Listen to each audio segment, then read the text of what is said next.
Back here on the Meat Speak podcast, powered by the certified Angus beef brand, coming to you from the world headquarters of premium beef, Worcester, Ohio, somewhere south of Cleveland, north of Amish country. Brian Schaff here, joining me, meat scientist Diana Clark. Diana, how you doing? Doing pretty good today. Can't complain. Excellent. I'm so glad you're here because what we're going to talk about today, basically, it's an amalgam of everything that you are, right? Meat science, other kinds of science, barbecue, because you know a thing or two about smoking briskets. I'll tell you what, it's for a suburb kid in Chicago. You make some mean briskets, but our guest today also knows a thing or two. Actually, he's literally written books and done documentaries on smoked brisket. So let's go ahead and tear into it. Our guest today holds the power to single-handedly make a barbecue restaurant known with a stroke of his keyboard. As the barbecue editor of Texas Monthly, which is the proverbial Bible of all things Texas, he spends his days writing and reviewing the most unique barbecue joints in the Lone Star State, as well as documenting his own barbecue trials along the way. Released every 4 years, he's also one of the main drivers behind Texas Monthly's top 50 list of barbecue joints, the most recent of which came out last month. And since it's only released every 4 years, it's much more enjoyable to debate than any presidential election. In addition, he's authored The Prophets of Smoked Meat, A Journey Through Texas Barbecue, and co-authored Whole Hog Barbecue, The Gospel of Carolina Barbecue, and is featured in our own George Moats and certified Angus beef production called The Science of the Smoked Brisket, which you can find on YouTube. I just watched it earlier today as a nice refresher. Please welcome to the podcast the man who actually went to high school literally like a half mile down the road from where I'm standing right now, the barbecue snob himself, Mr. Daniel Vaughn. Welcome, sir. Thank you for that lovely introduction. My pleasure. We always say it doubles as an obituary if it ever is. That's right. Yes. Yeah, we've got you covered. So, wow, super excited to have you on here. Before we get into the subject matter of today's episode, top 50 list, right? It's gospel in the Lone Star State, man. You're the editor. You're the guy behind that. Tell me about this year's list. Of course, Goldie's in Fort Worth got number one. What is it like, I guess, in the lead up to and the following, I guess, weeks after that thing comes out? Yeah, well, the lead up to it, of course, it's a lot of work on our part to put it together, to do all the writing and editing. It's also it still surprises me sometimes how quickly we turn it around from finished product online, just in PDF format, to actually getting a printed magazine. And that was essentially like 3 weeks this time around. So in that 3-week segment, it's just me, I don't know, just sort of dreading conversations with pitmasters who I know are going to be really disappointed. I've met a lot of the people who I'm writing about or not included in the list, and people who are not included in the list. And, I know a lot of them are going to be disappointed, and some of them are going to be incredibly happy, obviously. So yeah, it's just me sort of dreading all of that. And, a lot of the pitmasters say the same thing, is that they are just, certainly eagerly anticipating the list, whether they're on it or not. And yeah, so we also this time around made it even more difficult on ourselves by having 3 different Texas Monthly barbecue events with, it was basically a way to celebrate the 2017 top 50 list, which is our last one, to celebrate it one last time before the new one came out. So we invited a lot of those barbecue joints together for 3 different events we had one in Brownsville and Lubbock and in Tyler, Texas. 3 smaller cities in Texas. And, I knew that some of those places were going to make it on the list again, and that some of them weren't going to. And so just, trying to act natural whenever the questions come up. But, by and large, even when after the list comes out, certainly there's barbecue fans that love this place or aren't so sure about that place and have their arguments. and there are some barbecue joints who are really upset and unhappy that they're not on the list, or maybe not as high as they want to be on the list, um, which is kind of a new thing this year. But by and large, I mean, for the most part, barbecue people, they're classy people, right? They have a lot of class. They handle with grace. There's a few outliers, but for the most part, it's really not that dramatic. Yeah, it's that beauty of the barbecue culture. If you are a frequent podcast listener, we invite y'all to go back to season 2. We did an episode, actually it was all about sausage and sausage making, but Arnis Robbins was our guest on that episode, and he talks about how a visit from you when they still had like the roadside trailer before Evie Mae's became a brick and mortar, that overnight really just, I mean, people started lining up and, they were considering getting out of the business, and that just cemented them in. What's that like being on your end, knowing that, like, man, I mean, that's a lot of power, right? I mean, do you feel it? Do you feel the weight of what you have behind you? No. I mean, yeah, sure. It's, you say it's a lot of power. All it really is that, I've got a big megaphone in Texas Monthly. I don't have any more power than the barbecue joint itself gives me, right? If they are making incredible barbecue, I'm just reporting that news. I'm not, I'm not out there telling you or amping up a place that isn't any good. Yeah. So it's like the barbecue joint has to do the work. I mean, they're the ones doing the work. Certainly if I find them and it's good timing and I get a great meal, or maybe a couple of great meals, and end up writing nice things about them, then, it can bring a lot of customers to a place. And there are a few places that I feel a little bit more of a connection to their specific success, because they've shared with me that, before my write-up came out, that happened to bring a lot of business their way, that they had been considering whether they had made the right choice in life by opening a barbecue joint. And Evie Mae's is one of those places. It's also like the certified Angus beef business of the year. Is that right? Yeah, yes. Barbecue. Yeah, barbecue establishment of the year. Yeah. Well, I mean, that's the most important one, so it might as well be establishment of the year, right? Amen. Well, I guess one last question regarding this list is, I mean, you're an Ohio boy, right?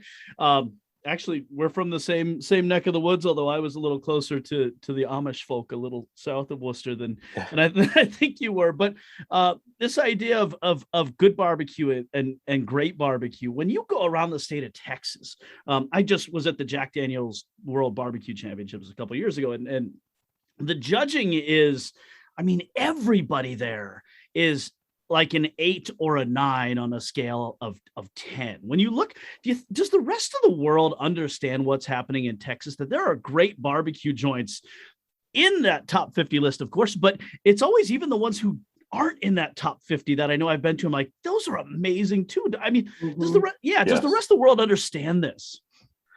I think pit masters around the rest of the world, aspiring pit masters, do recognize it, because so often when a barbecue joint opens up outside of Texas, or really outside the country, chances are they're going to be doing Texas style barbecue for a good reason, right? The brisket is incredibly popular, and a guy named Aaron Franklin wrote a book basically how to make the most famous smoked brisket in Texas. And so you certainly have a good starting point to go from. There's still some folks that, that I pity in Kansas City and then in Memphis, who still argue for the supremacy of their style of barbecue. And I pity them, because if they are able to make an honest argument about that, it's because they haven't yet gone to Texas to eat barbecue. And so that is pitiable. I don't know if, it's hard for me as the Texas Monthly Barbecue editor to sound unbiased, because of course I am biased, right? So it's hard for other folks outside of Texas to really, I guess, take my words to heart. But I eat barbecue all over the country, all over the world. Like, there is nowhere like Texas for just the sheer amount of incredible barbecue joints. Like you said, we have our top 50. We also have 50 honorable mentions. I mean, I even got to the point at the very end of putting the honorable mention list together of like, I can't believe this place isn't in there. Like, you know, it used to be, gosh, we only have 50 spots, and here's like, gosh, we only have 100 spots. And you know, that just goes to show not only the quality of barbecue all over Texas, but just the sheer number of great ones that have opened up recently. No, I have to add, I love the like the barbecue passport that you guys kind of have as well, that you could go in and check them off your list. Because to me, that's the fun part behind all this. It's like, yeah, these are great establishments. You need to get there and try them. But here's this little travel guide that you could walk through, highs and lows, and you rank them as, like, to me, that's me to go to, and then I can rank them at where I see fit. Or you go to one and then you see, hey, there's another one down the road that he didn't mention. Let's stop in there. It's just that's to me is the beauty behind that list, and like the beauty behind barbecue. Like, it is a family. It's let's just all get together and have a good time. So regardless of which one you're going to go to, you're going to eat well and just enjoy the fact that you're there. And that's kind of the greatest part. All right. So where's the first spot on your list? You're going to get your passport stamped then. I feel like I should start with number one. I mean, if I'm going to start anywhere, that's got to be, but I don't know. That is a good Snows. I've not yet to be there. And the fact that they have free Bloody Marys. I mean, I saw that and I'm like, why have I not been there yet? This is a good question. So that might actually trump Goldie's. Yeah. Well, so the list has only been out for like 2 weekends now. And so Goldie's, on their first day back, they're only open Friday, Saturday, and Sunday. At least for now, they're only open Friday, Saturday, and Sunday. We'll see if that expands at all. But their first Friday, after that list came out, they posted an Instagram story that said at 10 a.m. They open at 11. At 10 a.m. they posted like, "Don't come. We're sold out. Like, we've already gone down the line. We've already checked on what everybody's going to order, and we aren't going to have enough food for any more customers. So please don't." Oh my gosh! So at 10 a.m. they were sold out an hour before they opened. Gosh, that's awesome. Amazing. That's amazing. That's awesome. That's amazing. So if we could let's talk about smoking, right? The first, and I don't know who wants to handle the first talk, but let's talk about the origins of smoking, right? It at the very beginning, it had very little to do with, you know, adding flavor. It had more to do with preservation, correct? Right. Yeah. I mean, it's like the offset smoker that you so often see at Texas barbecue joints is a relatively recent invention as far as like terms of the history of cooking meat. You know, really probably about a little over a century old. For the most part, barbecue in the early, late 19th century, early 20th century was done over direct heat. It was trenches dug in the ground. And you built a fire, burned it down to coals, and you cooked large pieces of meat directly over that fire. Directly over those coals. So the fire was long gone. So really the only smoke flavor that was being developed was the fat dripping down onto the coals. And there's still a few barbecue joints that cook like that in Texas. It's something you're going to find more prevalent in like the Carolinas, where they're doing the whole shoulders or the whole hog. Those are directly over the coals. And, you know, back in those days, it was like you were going to cook barbecue that way, or you were going to smoke something. And by smoking, it wasn't to put into an offset smoker and cook it at, 250 degrees or whatever. It was to place in a smokehouse large pieces of meat, like a ham or bacon, put a belly in there and try and preserve the meat, as you said, and preserve it through both the smoke that is encasing the outside of the meat, but also then the drying action of hanging there and having that really super low heat. What we would differentiate these days as cold smoking, right? So back then they wouldn't call it cold smoking. That was simply how you smoked meat. It was for preservation, it was for longevity of being able to have something to eat through the winter. The hog slaughtering time and the beef slaughtering time would have been in the wintertime when it was getting cold. I even read specifically about the conditions in Texas being a bit of a challenge for that, depending on the year, whether it was warm enough whether it was cold enough in the winter. And if it wasn't, then the flies could really get to the meat that was hanging there, whether it was December or not. And so that's really where the origin of liquid smoke came from, is that when they first sold liquid smoke, which was first marketed out of Dallas, when they first sold liquid smoke, that's what they sold it as, was like a barrier that you would paint on the outside of a ham before you hung it, and that would keep the flies off of it if in fact the weather wasn't cold enough yet to where all the flies were dead already. That's fascinating. That's pretty amazing. And it's funny that liquid smoke, I always have to, that stuff it can be potent. I mean, it's a lot in one little drop. We used to use, when I was at Sara Lee, we were making hot dogs. You actually had to dip it in liquid smoke, but it was particular on how long you dipped it for and everything, just to get that penetration. But we actually have someone on our staff that once she told me she was making a crock pot recipe, one of our recipes that called for liquid smoke, but it didn't say the amount. So she thought, the bottle's so little, just dump the whole bottle in the crock pot. Oh no.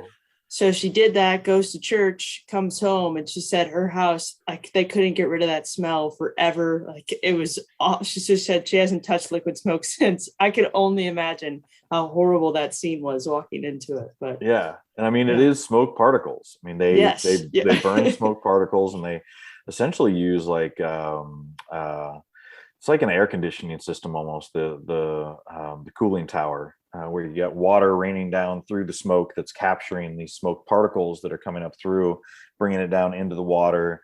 They then heat the water to even further concentrate it.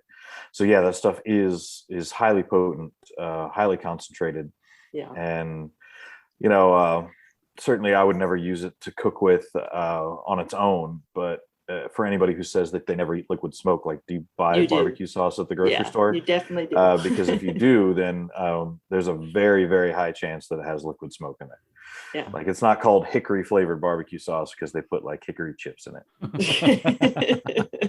Although I don't know, is there another food condiment additive that gets thrown under the bus more than this? I mean, it came from noble beginnings, right? We're trying to preserve meat to keep flies off. I feel like all of the things that have been that are for preservation really get thrown under the bus when it comes to meat. If you think about it, I mean, like nitrites. I mean, come on, there's nothing wrong with them. But it's like, if you go back to the beginnings of why they were added or belonged in meat, it is for preservation, and it's still going to help the quality of the food. It's clearly, it was never made to kill someone, because that would make no sense, and we wouldn't have anyone eating the product. So you kind of don't win in that situation. But it's always amazing that bad side of things that I feel like meat preservation gets, when it's like, if you just really look to the roots of it, it's all for good. It's for you. Well, and I guess MSG, you could throw that in there with a much maligned ingredient, which we have these. We eat a lot of Tostitos here in the house, but there's another brand of chips here in Texas called Julio's, and they've got a little bit of spice seasoning on them, and they're a little salty. And every time you break them out, and people who have never had them are like, "Oh my God, these tortilla chips are so good." And I was like, "Yeah, MSG is like the first spice ingredient." You know why your Doritos are so delicious, right? It's the MSG. That's why they're good. Yeah. The off-brand Doritos just never quite do it, That said, going back to the little documentary that we talked about in the very intro, The Science of Smoked Brisket. Daniel, one of the things that kind of that really caught my attention was this idea of the different types of wood, right? You talked about in the early days burning coals down, using that residual heat as barbecue. But when you introduce wood into that equation, right, you'd mentioned this thing called lignin that exists in all kinds of wood. Can you expand on that idea? You said that's the flavor that you get from each of these different woods? Right. So, I mean, all wood has lignin in it and in different concentrations of it. And so the amount of lignin in the wood is going to have an effect on just how robust the smoke that comes off of it is. And so, I wrote about it in the context of Texas barbecue, where we really have four main hardwoods that people use in barbecue. Oak is heavily prevalent, especially post oak wood, pecan wood, hickory wood, and mesquite wood. And mesquite kind of gets a bad name because it supposedly gives off a much heavier smoke, or it puts a much heavier smoke on meat than other woods do. Now it does give off more robust smoke for sure because it has a higher lignin content. If you just pick up a piece of mesquite compared to a piece of post oak, the mesquite is even going to feel more dense, and it does take some longer curing time to expend some of the moisture inside the wood for mesquite than it does other hardwoods as well. But if you know how to cook with mesquite and you don't try to use it just like you would use other woods, you can still get really great tasting smoke off of that and get a really great tasting smoke onto the barbecue in a situation where you have an offset smoker.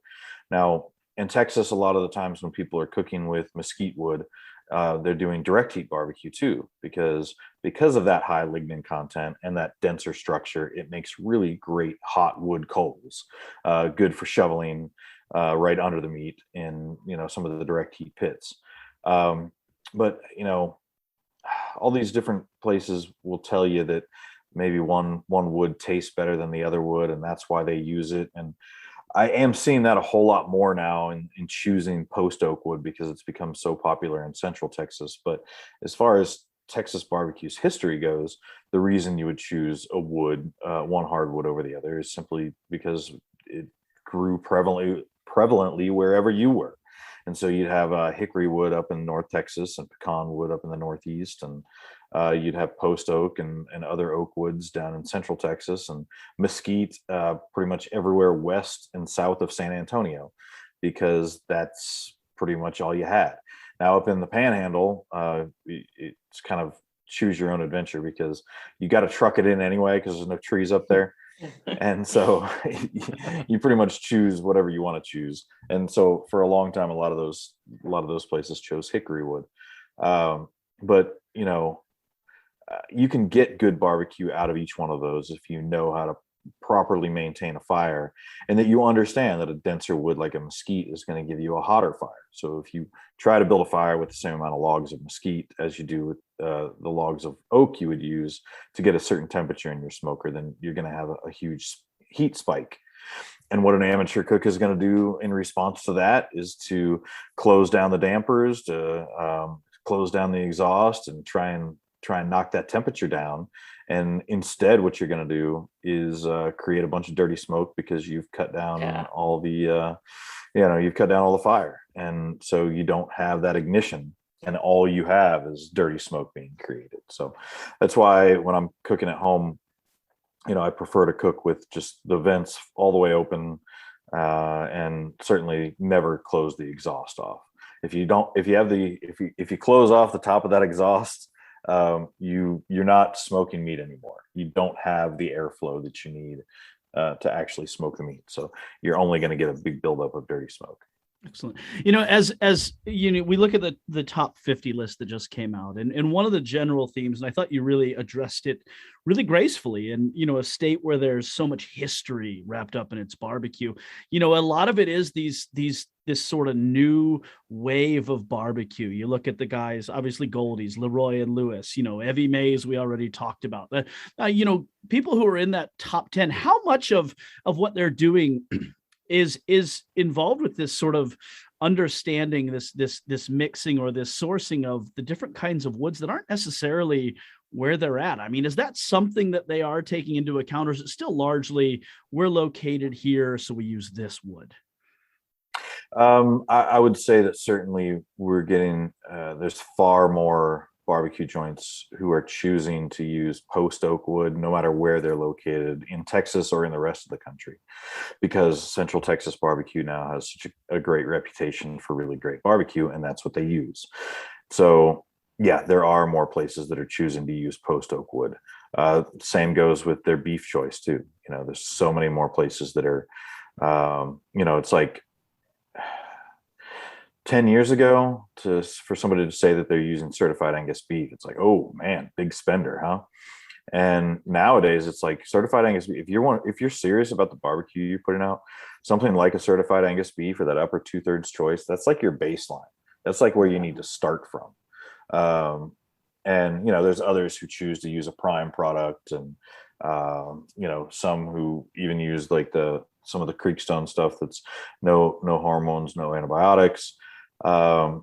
But the quality of the beef that's being used is another thing that's being copied, along with the wood and along with the smoker style as well. The big 1,000-gallon smokers made from propane tanks, with a firebox on one side and a massive exhaust pipe on the other side. I think it's amazing to see where the industry's come just from the science standpoint of stuff. I mean, like the science behind just wood, choosing that is phenomenal. And like you said, that was something that was never even thought about before. And it was just, we got to cook the meat, let's do it. And hey, it happens to taste really good too. This is great. I mean, they probably were more concerned about salting it than anything to make sure that they're not knocking out any bacteria or anything like that you could possibly have on it. So now that you have that whole component that people actually have a better understanding of, I mean, because it's not, barbecue just hasn't exploded there where it's these little restaurants doing it. It's exploded because it's exploded there. It's gone everywhere. So now you look at your Arby's that has to have barbecue on the menu because they have the meats. So if they have the meats, yes, let's not talk about that company. But because of that, they need to understand a little bit more of these components because they can't afford to, they need to know exactly the heating temperature of this wood in order to kind of manufacture all of these items to be exactly the same in every location across the United States. But to me, that's the beauty about these small niche restaurant barbecues is even if someone down the road has the same smoker, the same wood, the same starting material, it's going to taste a little different because they have their own little recipe that they do. I mean, it's just the right amount of salt that they put on it or how they plate it up, how they cut it. And I think that uniqueness of it just makes it incredible. But seeing these newcomers come along with this added education and study behind barbecue is phenomenal. Just seeing the change that they can make in a restaurant. I mean, and the demand for quality beef is by far large in all consumers right now. So you see that pressure to even go in the barbecue level because they expect it everywhere. But it's really neat just to see that change slowly occur. And even as you see some of those establishments that have generations behind them, you see that slowly they're kind of ticking the needle one way versus the other. But again, you have to work with your past history while you try to move to greater and better things, but still holding true to that tradition. So it's kind of give and take. And you'll probably see, I'm guessing that's where you see some people get a little bit frustrated as they're moving and growing pains, but it's all for the good in the end of it. Yeah, I mean, what you're talking about there is exemplified perfectly by the place I had lunch at yesterday, which is Smoky Joe's Barbecue here in Dallas. And the owner there, Chris Manning, the place used to be run by his dad and his dad's friend Joe, who opened it together. And they had an old brick pit, and that's where they cooked everything. And they built a brick pit back there in the kitchen, and it was pretty small, didn't have really great airflow, caused some fires up on the roof a few times. So he just ripped it out completely, and he put 2 big Moberg smokers, 2 offset 1,000-gallon smokers, built a new pit room just for them. And one of them he still runs with hickory because that's what he cooks the ribs and chicken on, and that's what Smoky Joe's, that's how they've always cooked their chicken and ribs. He uses the same massive spare ribs, the same spice rub on those and the chicken, but the other smoker is for the brisket, which they do completely differently now. He uses either an upper choice or a prime brisket, and uses oak to smoke that with, and uses a much more Central Texas style seasoning of with a real heavy emphasis on salt and pepper.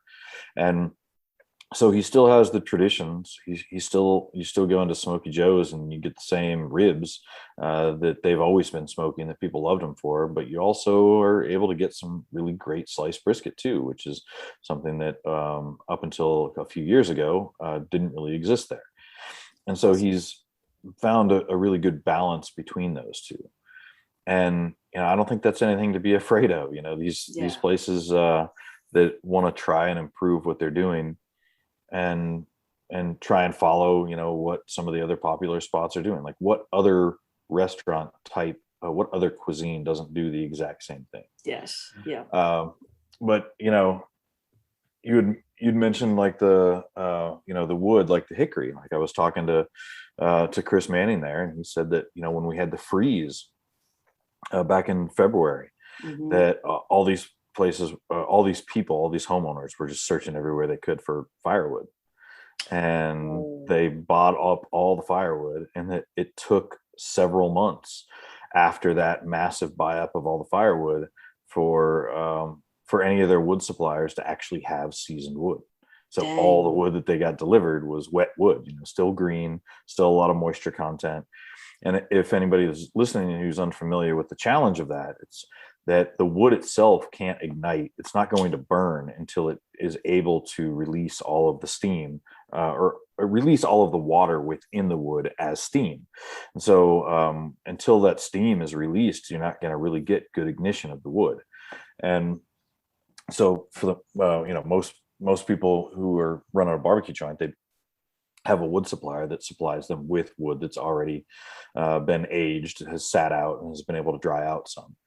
And so even those things that just doesn't even seem like it would affect the cooking of barbecue all that much, really has a pretty massive effect on it, in fact. So but for me, seeing that mixing of tradition and seeing these young guns come up and do some of their new stuff, it's like, but it's still rooted in smoked brisket, pork ribs, and sausage making. That's still the emphasis of Texas barbecue. And we got a young guy here too, Evan Leroy at Leroy and Lewis, who is like, what, maybe we should question the whole brisket thing. As you talked about, we got Chipotle, we got Arby's, we got all these other places that are latched onto brisket now because it's this really powerful marketing term. If you remember back in those days, back in the days when every fast food place had an Angus burger, they said nothing about the quality of the Angus beef they were using, but the fact that it was Angus was their marketing ploy, right? And now I see that same thing happening with brisket. There's no emphasis on the quality of that brisket or whether it's been smoked well or anything about it other than the fact that it is from this specific cut of meat. And when you only have two on every animal, and you have all these different, multinational corporations trying to, service their customers with that specific cut of meat, it's like, could you not just say barbecue beef? I mean, Texans were happy saying barbecue beef for really like a century before we ever latched onto having to smoke brisket specifically. So that's why Evan Leroy was at Leroy and Lewis was like, what, we're just gonna find a cut of meat that works for us, that we don't have to deal with all the volatility of brisket prices, and they went with beef cheeks instead. Now he still cooks brisket on the weekends, but they're open Wednesday through Sunday, and Wednesday, Thursday, and Friday it's all beef cheeks. He does them chopped for chopped beef cheek sandwiches, as well as sliced for sandwiches to really mimic like a sliced brisket sandwich, as well as like sliced beef cheek on a platter. And some people are really threatened by that. These people who call themselves like Texas barbecue traditionalists, right? They are threatened by the idea that somebody's not going to be serving brisket all the time. And I just have to go back to this book that Roy Perez at Kreitz Market gave me back in 1999. He gave me his calendar book where he marked every cut of beef that he put on the pit for every day. And so it was like how many slabs of ribs, how many briskets, how many shoulder clods. And in 1999, we're talking 22 years ago, he was cooking 3 times the amount of shoulder clods as he was briskets. Yeah. And so if you're a traditionalist, then maybe you should be worried about this newfangled cut of brisket that's overtaking everything and is taking away from our rich tradition of smoking shoulder clods.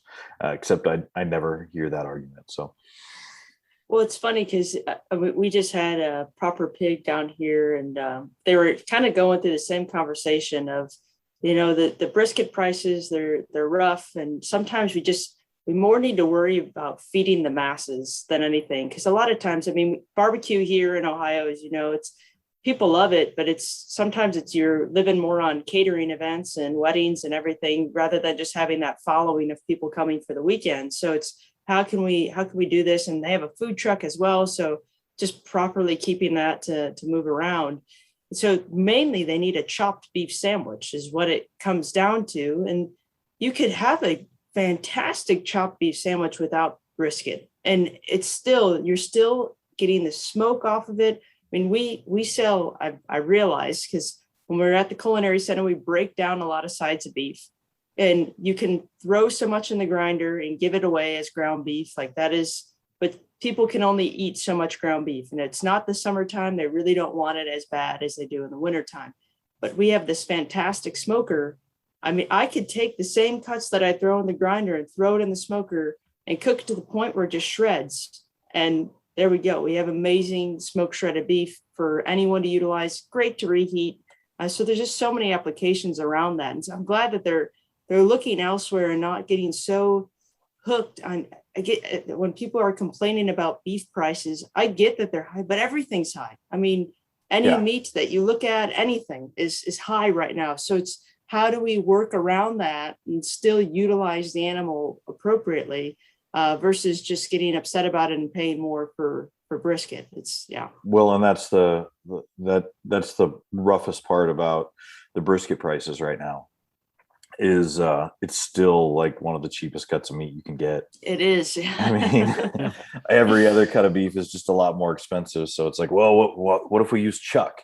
And it's like, well, you're not going to really be doing any better there. A wash right there. Yeah, you're not going to be doing any better there. I even did a funny computation where I smoked a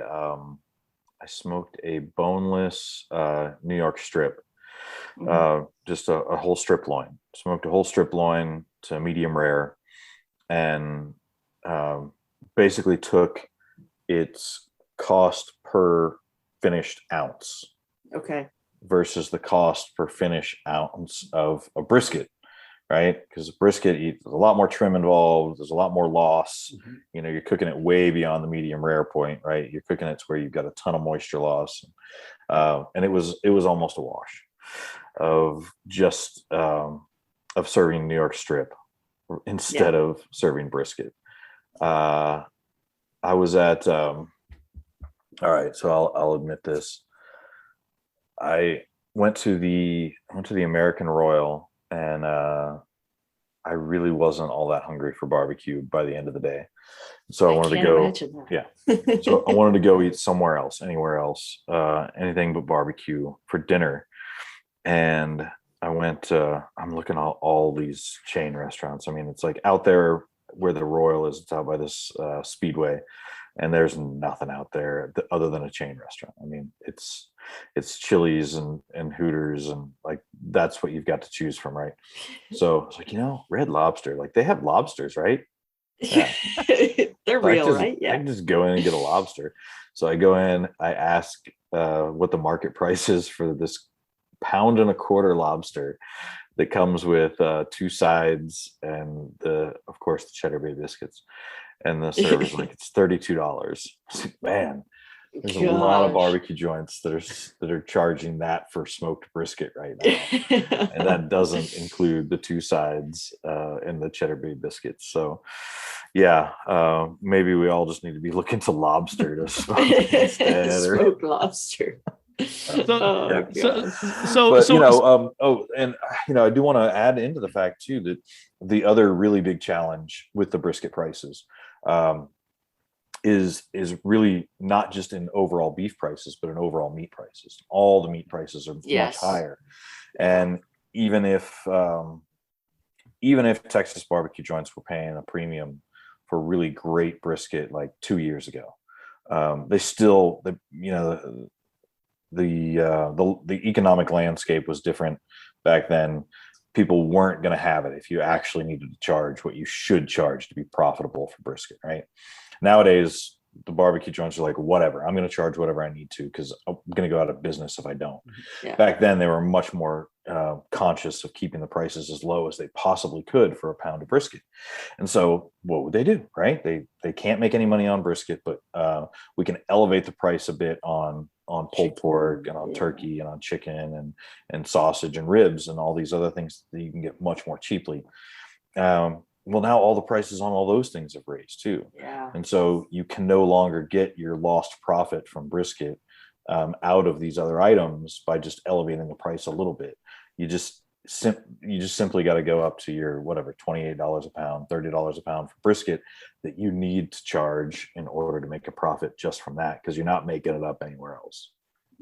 Yeah. It's amazing because I feel like barbecue, and it kind of is. They're like a little meat shop. I mean, really, when it's cooked meats, but essentially that's what they are. And it's the same conversations are happening in retail too. I mean, retail, the meat department in a grocery store is definitely not the breadwinner. They are drawing people in, but they are not making that much money. It's more just to get the people in the store and to shop.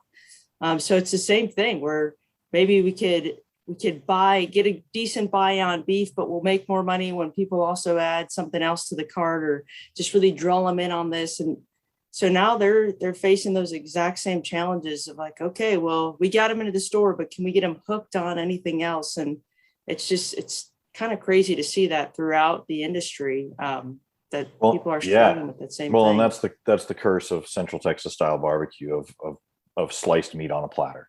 It's like the least profitable way you can serve barbecue. It's like, please put it on anything except a tray. Like put it on a potato, put it on a bun, put it on a tortilla, put it on anything other than just put it on the tray. Yeah. If we could, continuing with the theme of smoking, right? Talk to us about when the smoke hits the meat, right? There's a smoke ring that forms over time, whether it's direct, offset smokers, kind of, you name it, reverse flow smokers. What's going on there, right? Diana, I know I've heard you explain this multiple times with this, but what's actually going on there? Yeah, so Daniel too, you probably actually know more about this than I do, to be completely honest. But really you're just using the pigment within the meat, that myoglobin is changing, and you're causing that pink to form. And it can only penetrate so far based on the denaturation that's happening within those proteins, because that's how far it can actually travel into the meat. But it happens to an extent of that temperature. So when that surface gets so hot, it no longer can penetrate any further. And that's why you have the ring that could be really narrow, or you could get out a deeper ring. I was talking to a meat scientist that actually, she works at an establishment that produces a lot of briskets for mass quantities. But she was saying that they actually start their briskets, their pits out at about 120 degrees and just let them coast there pretty much for 12 hours to really get a giant ring to form, because they're not a barbecue joint by trade at all, but they want to have pristine barbecue. And I think a lot of people visually see the ring and they think, oh, this is going to be good, this is there. But really, you can create that ring with any smoke. It doesn't matter. It's really more that temperature gradient that you see those differences there. Yes. Yeah. It's like I try to explain to people, as you said, that it's not a color that's introduced. It's a color that's already in the meat, that you're basically just seizing that color. And it does dull. It gets pink rather than remaining red. But yeah, I mean, if you there are ways to cheat that, right? Not to cheat, but if you really want a really thick, dark smoke ring, then start with really cold meat. You start as you said on a colder smoker.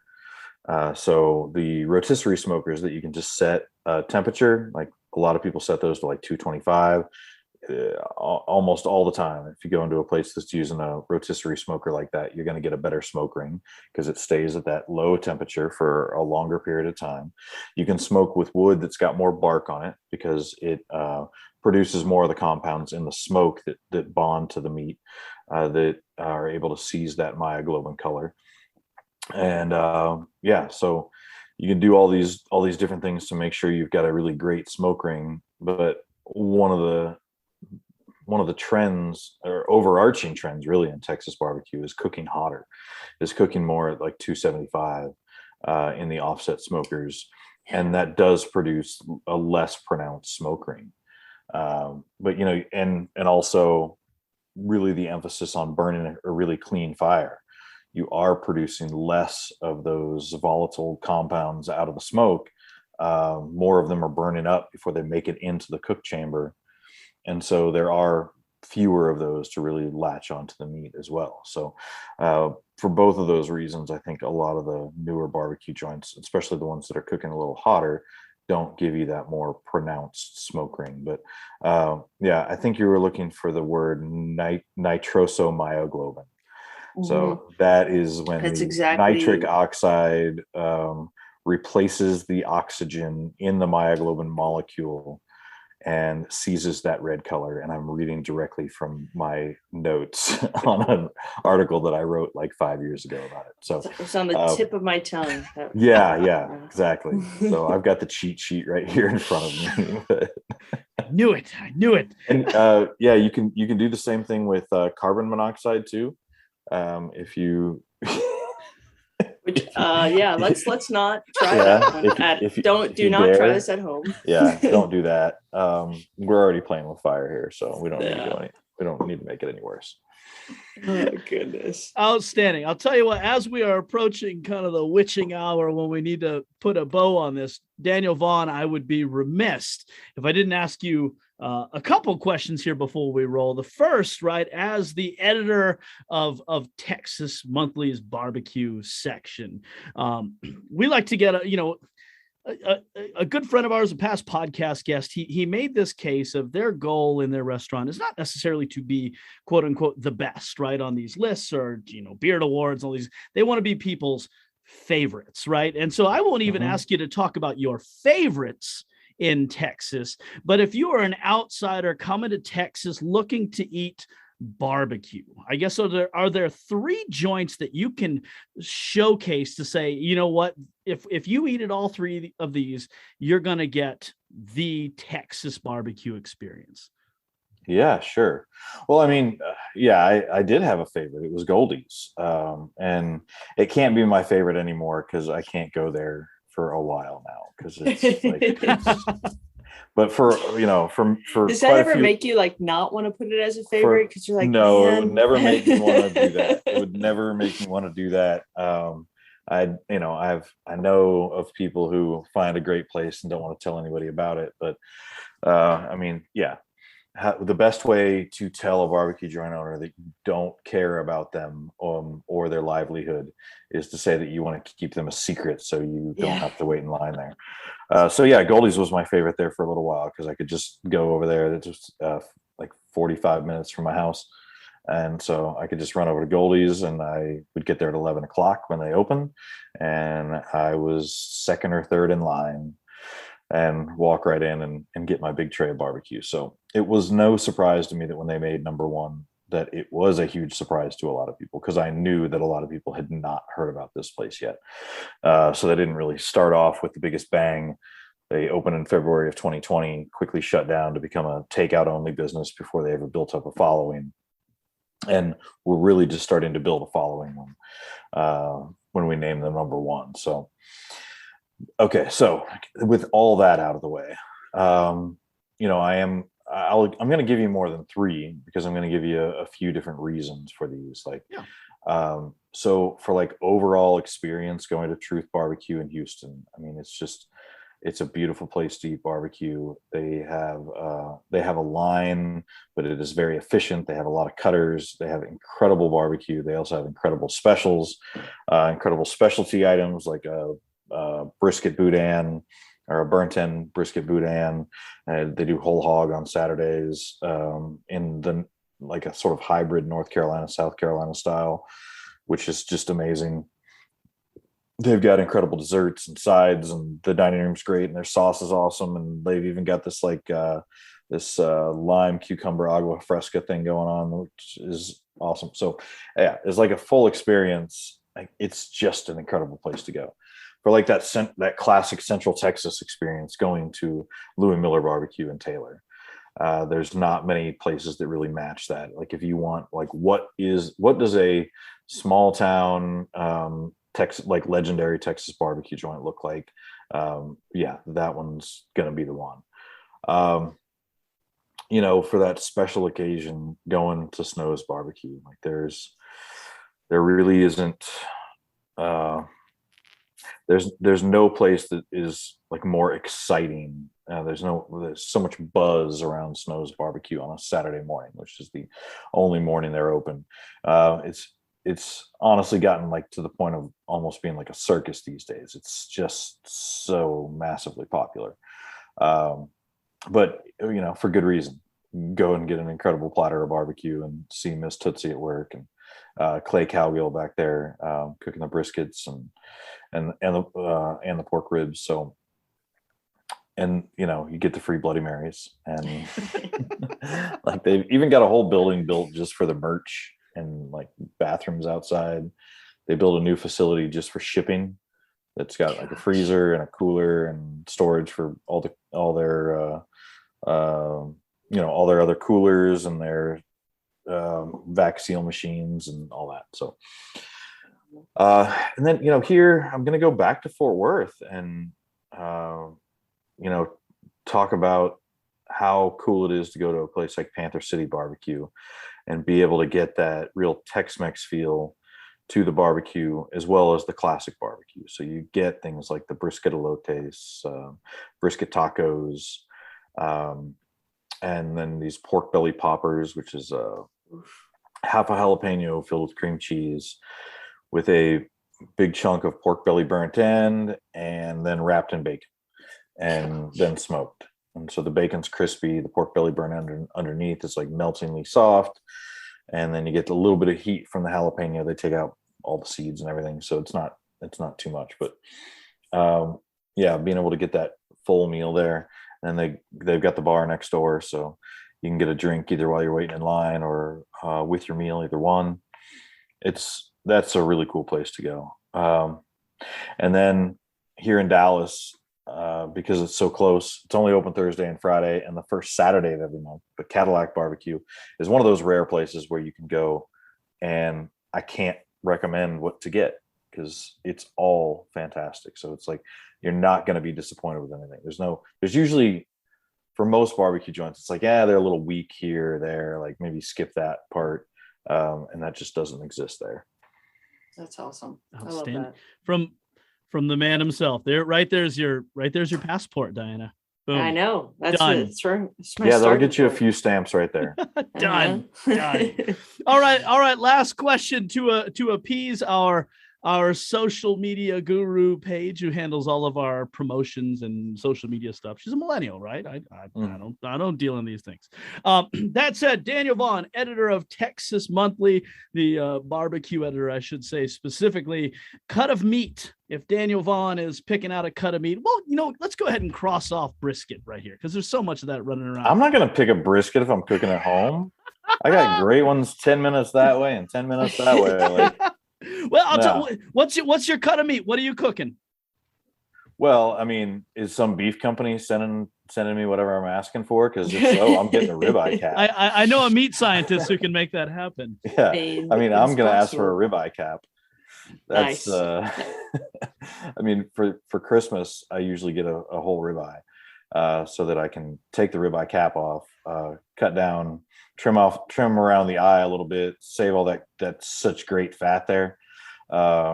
Save that fat, melt it down to tallow, take the bones off, but leave plenty of meat on there, and smoke those as the best beef back ribs you'll ever have. Smoke Best the beef eye, back ribs. and then grill the ribeye cap as an appetizer.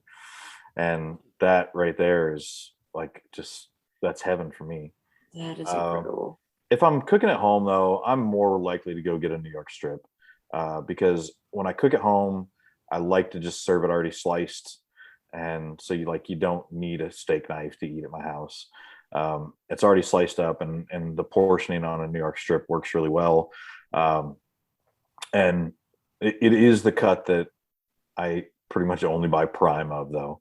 I love a prime New York strip. I agree. A choice ribeye is fine for me, but the difference between a prime and a choice New York strip, I think there's a big difference there. Yeah, so I love lots of different cuts of meat. I'm with you on that one. Yeah. Excellent. And skirt steak. God, Yes, of course. I think as the steak, it's the most dangerous steak, right? Because you cut it into small pieces. You cut it into small chunks so you can cut it against the grain, cutting off little slices, and like each one of those slices it's gone before like you get to the next one, and before you know it, you've eaten like 1.5 pounds of strip steak or of skirt steak, and yeah, so that's a dangerous one. And you still have 5 guests to feed. It's like, oh, crap. Right? Wait, yeah, yeah. Just put a lot of guacamole in that, and you'll have enough skirt steak. Perfect. You heard it here first. Daniel Vaughn knows more than just brisket and short ribs, of course, right? That said, before we let you go, can you give us some plugs? Where can people find you? Where can people follow you? Oh, well, I am a BBQ snob on both Instagram and Twitter. And then we've got our own barbecue channel right on the Texas Monthly site. So if you just search for Texas Monthly Barbecue, or just hit the barbecue button right there on the Texas Monthly front page, it'll take you to all of our barbecue content. Outstanding. On that note, Daniel Vaughn, barbecue editor of Texas Monthly, we appreciate you for taking time to join us here on the Meat Speak podcast, powered by the Certified Angus Beef brand. If this is your first time tuning in, we appreciate you. If you could, know that we're available across all of your major podcasting platforms, or by visiting certifiedangusbeef.com/podcast. But if you could, we're putting a particular emphasis on the Apple podcasting app, which is that little purple icon on your phone. If you could, go leave us a review, leave us a star ranking. Again, it's not about my ego. It's more about helping us be visible to the greater podcasting audience. So that said, Daniel Vaughn, Texas Monthly, Diana Clark, meat scientist, thank you guys so much for joining us, and y'all take care. Thank you.